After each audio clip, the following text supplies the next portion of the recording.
তোমাদের পরীক্ষায় যদি আসে ক্রায়ো সার্জারি কাকে বলে, তোমরা সার্জারি শব্দের সঙ্গে পরিচিত যে স্যার এটা চিকিৎসা বিজ্ঞানের একটা অংশ। ক্রায়ো সার্জারি এটাও চিকিৎসা বিজ্ঞানের একটা অংশ। তখন তুমি কি লিখবা? ক্রায়ো সার্জারি হলো এক ধরনের চিকিৎসা পদ্ধতি। কি বলবা?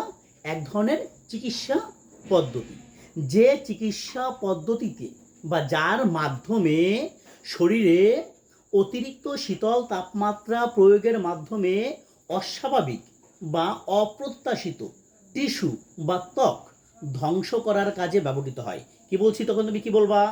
ক্রায়ো সার্জারি হলো এমন এক ধরনের চিকিৎসা পদ্ধতি যার সাহায্যে শরীরে অতিরিক্ত শীতল তাপমাত্রা প্রয়োগের মাধ্যমে শরীরের অপ্রত্যাশিত বা অস্বাভাবিক রোগাক্রান্ত টিস্যু বা ত্বক ধ্বংস করার কাজে ব্যবহৃত হয়, যাতে কোনো কাটাছেঁড়া করা লাগে না।